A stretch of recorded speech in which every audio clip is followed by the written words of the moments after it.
وَلَكُمْ فِيهَا مَا تَشْتَهِي أَنفُسُكُمْ، کہ تمہیں اس جنت میں وہ کچھ ملے گا جس کی خواہش تمہارا نفس کرے، یعنی تمہاری ہر نفسانی خواہش پوری ہوگی کہاں؟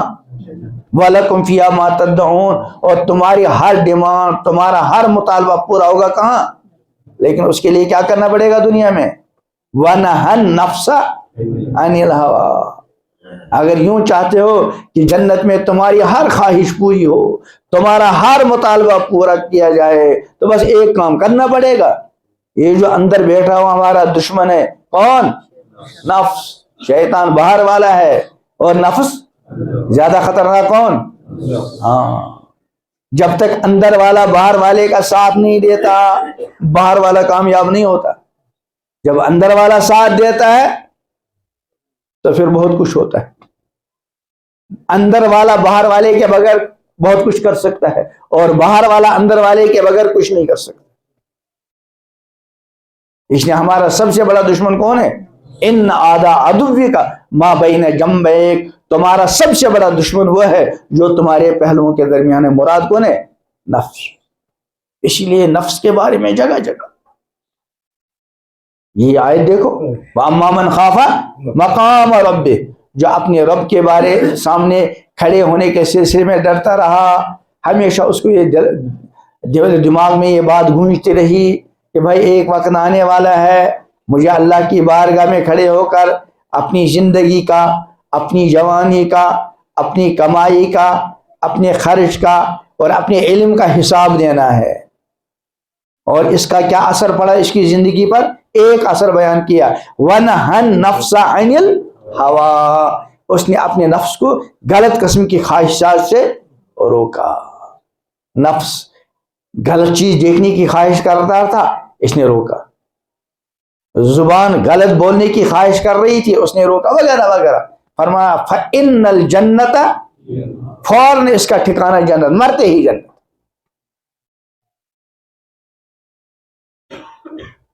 تو ہماری ہر طرح کی خواہشات کہاں پوری ہوں گی؟ جنت میں۔ اس کے لیے کیا کرنا پڑے گا دنیا میں؟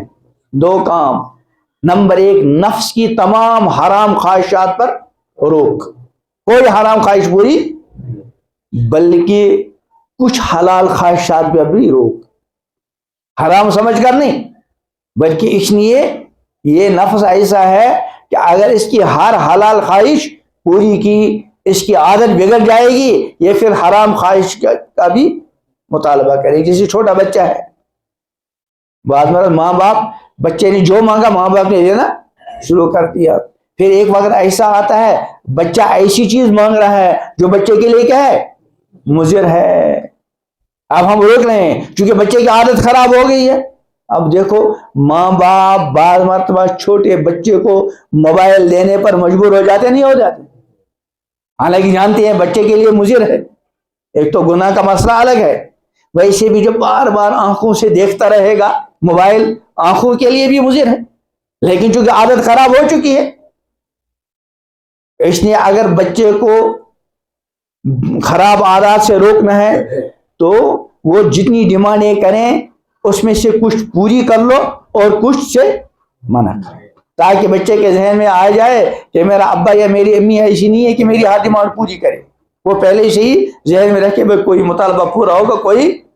لیکن اگر ہم نے شروع میں اس کی عادت خراب کر دی، اب یہ ایسی چیز کی ڈیمانڈ کرے گا، مطالبہ کرے گا، ہم جانتے ہیں اس کے لیے مضر ہے، لیکن چونکہ عادت خراب ہو چکی ہم مجبور ہو جاتے ہیں۔ بس اس سے زیادہ برا حال کس کا ہے؟ ہمارے نفس کا۔ اگر اس کی ہر جائز خواہش پوری کر لی تو یہ ایسا ہے کل ناجائز خواہش پوری کرنے کا مطالبہ کرے گا، اور ہم بعض بار تو مجبور ہو جاتے اس کے سامنے